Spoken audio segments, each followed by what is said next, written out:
Shalom, selamat malam.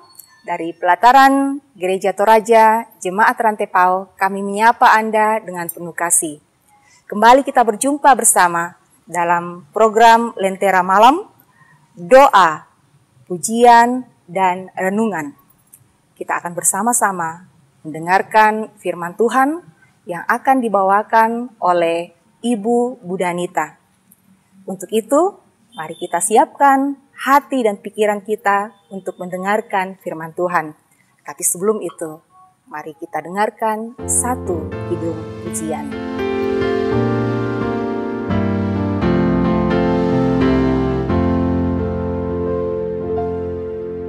Di jalanku ku diiring oleh Yesus Tuhanku.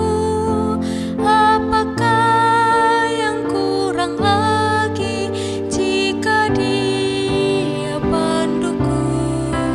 Diberi damai surgawi asal imanku teguh. Suka duka dipakainya untuk kebaikanku. Suka duka dipakainya untuk kebaikanku.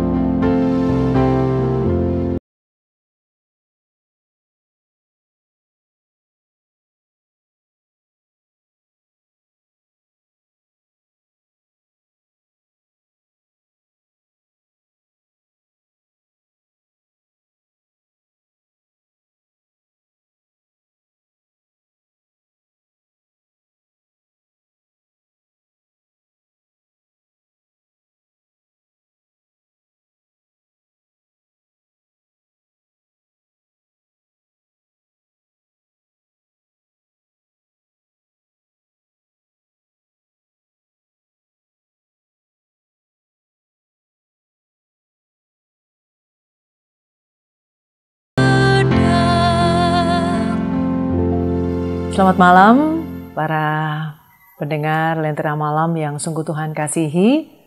Sungguh kita bersyukur kita boleh dipertemukan kembali untuk bersama membaca dan merenungkan firman Tuhan sebagai penutup hari kita sebelum istirahat.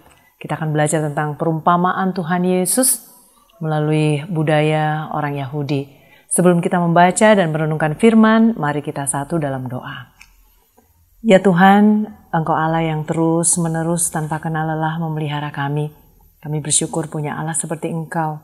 Malam hari ini kami hendak membaca dan merenungkan firman-Mu. Dalam keterbatasan kami mohon tuntunan Roh Kudus.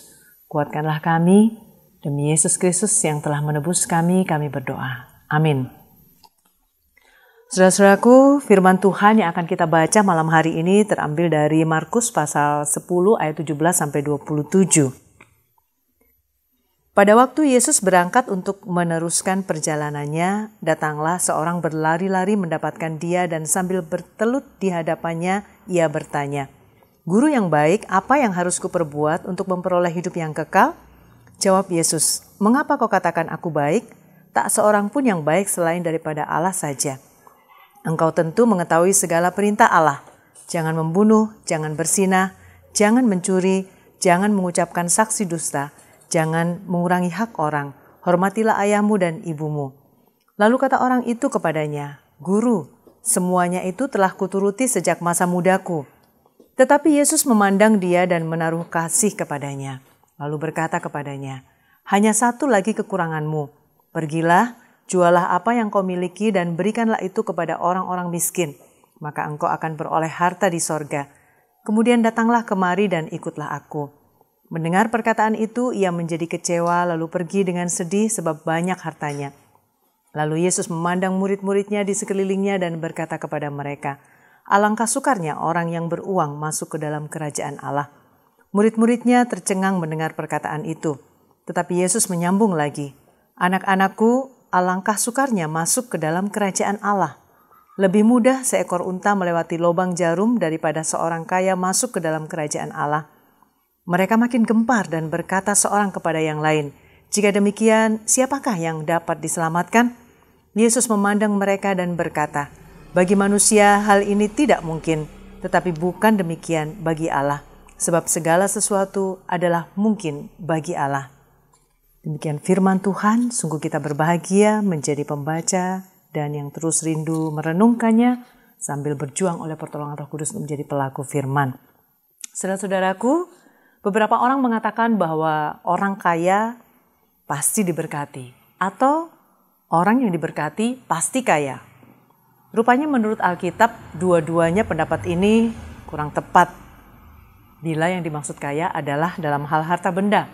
Sebab harta benda ada dalam kefanaan atau kesementaraan dunia ini.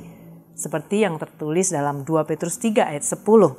Tetapi hari Tuhan akan tiba seperti pencuri.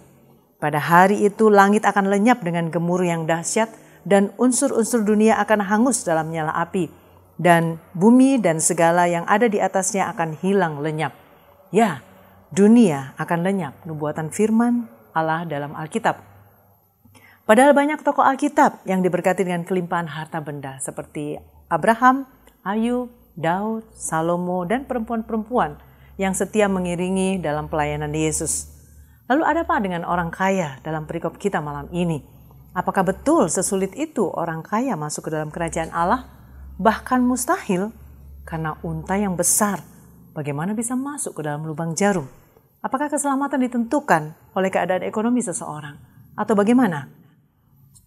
Nah, kali ini kita mau sedikit belajar firman Tuhan yang terkait dengan budaya Yahudi. Dan akan dibantu penjelasan dari seorang Arab Kristen yang turun-temurun tinggal di Nazaret, yang penjelasannya akan saya sampaikan nanti. Namanya adalah Jerry Sfarah. Ya, seorang sains dan arkeolog yang menjadi tour travel guide Holy Land. Ternyata menurut Jeris dalam bahasa Aramai, unta itu adalah gamlo. Tapi dia juga memiliki arti lain, yaitu tali atau benang yang dibikin dari bulu unta. Nah, itu biasa dipakai untuk menjahit jala. Apakah berarti kita bisa menggunakan arti kedua ini untuk perumpamaan Tuhan Yesus tentang orang kaya? Mari kita mengamati lebih jauh ayat 25 bacaan kita. Lebih mudah seekor unta melewati lubang jarum daripada seorang kaya masuk ke dalam kerajaan Allah. Ada kata melewati. Berarti kalau benang tidak bisa melewati. Jadi memang harus benda hidup, yaitu unta yang betul-betul. Ada pula tafsir yang kemungkinan disampaikan oleh orang lain. Di Israel ada banyak tembok kota. Dan dalam tembok kota itu banyak pintu gerbang besar-besar. Seperti pintu gerbang Herodes misalnya. Dan tiap malam pintu itu semua ditutup. Pada saat pintu ditutup, ada pintu kecil di sampingnya. Nah, dalam bahasa Arab disebut bab asaera. Itu artinya adalah untuk orang yang datang terlambat. Kalau di Muslim, orang berteriak sahur, sahur. Itu asaera, sahur. Nah, pintu kecil itu juga diduga ada yang bernama lubang unta. Tapi itu belum juga bisa dipastikan. Jadi berarti memang benar yang dimaksud Tuhan Yesus adalah unta yang sesungguhnya dan jarum yang sesungguhnya. Itu sebabnya di ayat 26 semua pendengar gempar dan berkata seorang kepada yang lain, jika demikian, siapakah yang akan diselamatkan? Dan jawab Tuhan Yesus pada ayat 27 sesungguhnya belum membuat mereka cukup merasa terjawab. Bagi manusia hal itu tidak mungkin, tapi bukan demikian bagi Allah, sebab segala sesuatu adalah mungkin bagi Allah. Saudaraku, pada umumnya setiap orang membutuhkan panduan atau indikator ukuran untuk melakukan ini dan itu untuk mewujudkan satu pencapaian. Tak terkecuali para murid dan pendengar khotbah perumpamaan Yesus ini. Tentu mereka masih terus merasa ada yang mengganjal di hati. Berarti tidak ada seorang pun yang diselamatkan kalau demikian. Ini menjadi kegelisahan tersendiri bagi mereka. Namun saudara-saudaraku yang dikasihi Tuhan, ada hal yang menarik dari kesaksian Injil Lukas dalam konteks yang sama. Lukas 18 ayat 18-27. Karena ada jawaban atas kegelisahan tersebut. Sesungguhnya pada saat Tuhan Yesus mengajarkan perumpamaan orang kaya sukar masuk kerajaan Allah, dia sedang dalam perjalanan ke Yerusalem menyusuri perbatasan Samaria dan Galilea. Dari desa ke desa ia melakukan perjalanan sambil menceritakan tentang kerajaan Allah, memberi nasihat dan menyembuhkan orang sakit. Informasi tersebut dapat kita baca dari Lukas pasal 17 ayat 11. Dan perjalanan Tuhan Yesus pun memasuki kota Yeriko. Di sana ada seorang Sakeus. Lukas pasal 19 ayat 1-10. Ini juga kisah yang sangat populer bagi kita. Namun ada hal tersembunyi di balik kebudayaan Yahudi. Dalam hal ini secara khusus dalam bahasanya. Nama Sakeus rupanya berasal dari bahasa Ibrani Zakai, yang artinya adalah putusan bebas. Hal ini bisa dialami oleh orang yang sedang menjalani masa pengadilan, lalu diputuskan, divonis bebas dari tuntutan hukuman. Sedangkan pohon ara atau sycamore tree itu berasal dari kata sigma atau sikum, yang artinya rehabilitas, yaitu pemulihan. Nah, sekarang kita tahu bahwa ternyata Tuhan Yesus telah mengenal Sakeus jauh hari sebelumnya. Karena ada banyak pohon di Yeriko, namun ia naik pohon ara. Karena Yesus hendak memulihkan. Saat dia mengatakan, Sakeus turunlah, aku mau menumpang di rumahmu. Jadi ada arti dari pohon ara, yaitu sikum atau pemulihan. Dan kata Sakeus adalah dibebaskan dari tuntutan. Ini sebuah pengetahuan yang unik, yang menolong kita untuk semakin mengetahui kedalaman dari perumpamaan ini. Ada nama, ada arti pohon, tergenapi saat itu juga, yaitu Sakeus yang adalah orang kaya, diputuskan bebas dari hukuman dosa melalui pengampunan Tuhan Yesus yang memulihkan. Wow, ini hal yang luar biasa, saudaraku. Jadi sama seperti Sakeus, kekristenan kita, keterpanggilan kita dalam Yesus telah direncanakan Allah sejak kita belum lahir. Benar. Dikatakan pemazmur dalam Mazmur 139 ayat 13. Sebab engkaulah yang membentuk buah pinggangku, menenun aku dalam kandungan ibuku. Ini sebuah kebenaran firman yang terhubung dengan budaya dan sungguh meneguhkan saya dan kita semua. Hidup kita terkendali oleh Allah Bapa. Dia terus turut campur. Bahkan dia turut campur dalam sejarah. Apapun latar belakang kita. Apakah kita dari kepercayaan lain seperti saya dulu dari Muslim. Atau dari keluarga turun-temurun sudah Kristen. Atau kita anak dari seorang yang jahat. Atau dari suku yang sangat terpencil. Suku terabaikan. Atau dari keluarga berantakan. Atau dari keluarga kaya ataupun miskin dan seterusnya. Apapun latar belakang kita, secara sosial atau ekonomi, sungguh keselamatan adalah anugerah dari Allah dalam Kristus. Oleh sebab itu percayalah saudaraku, hal tersebut sudah dirancangnya sejak kita dalam kandungan ibu kita. Dan marilah kita menghargai keselamatan tersebut. Marilah kita merespon dengan penuh syukur dan sukacita sebagai wujud penghargaan atas anugerah keselamatan yang tidak murah itu. Mari kita mewujudkan itu semua melalui perbuatan baik yang terus-menerus yang mengarah kepada kesejatian, yaitu apapun yang terjadi, Kristus menjadi yang utama dan terpenting dan paling berharga dibanding segala sesuatu yang sebelum kita menyadari hal ini kita anggap berharga. Entah itu kekayaan, uang, jabatan, kenyamanan, kedudukan, kehormatan, pujian, popularitas, kesenangan-kesenangan pribadi dan sebagainya.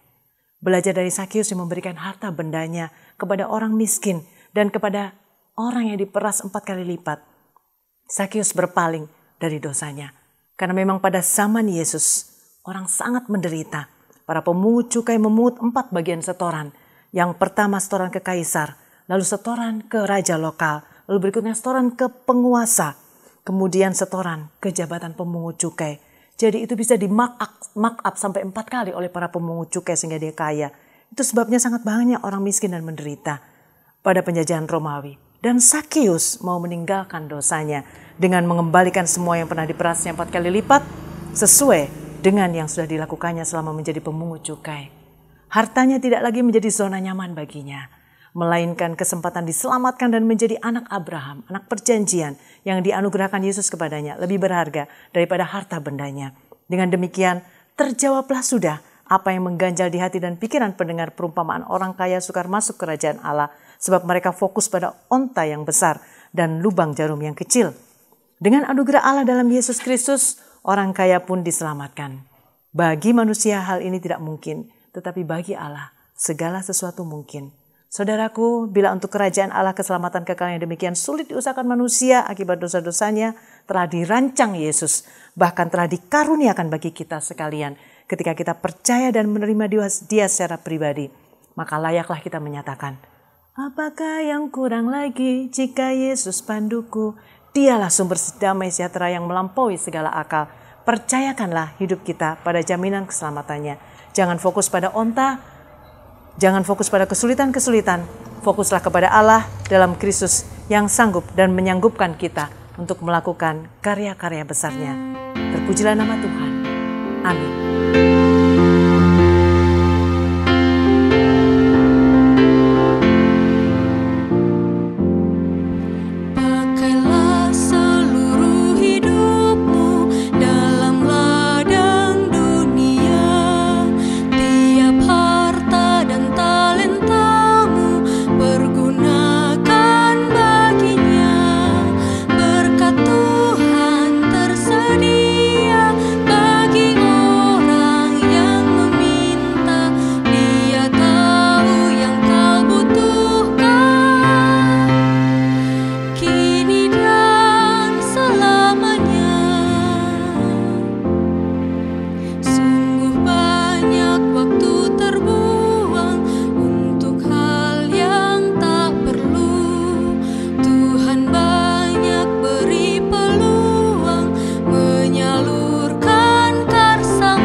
Mari kita berdoa. Tuhan, kami bersyukur untuk petunjuk-Mu melalui firman kebenaran-Mu, oleh tuntunan Roh Kudus, dan juga melalui keterhubungannya dengan budaya bangsa Yahudi yang Tuhan telah pilih menjadi umat pilihan-Mu. Kami bersyukur kami boleh semakin mengenal kedalaman firman-Mu. Melalui itu semua Tuhan memakai banyak hal, banyak cara, sebab Engkau mau terlibat terus dalam kehidupan umat-Mu. Kiranya Engkau terus menolong kami dalam banyak hal yang tersembunyi bagi kami untuk kemuliaan nama Tuhan. Dalam nama Yesus kami berdoa. Amin. Demikianlah firman Tuhan yang telah kita nikmati bersama. Kiranya firman Tuhan itu memberikan kekuatan dan pengharapan yang baru bagi kehidupan kita selanjutnya. Sampai berjumpa dalam program Lentera Malam selanjutnya. Salam sehat.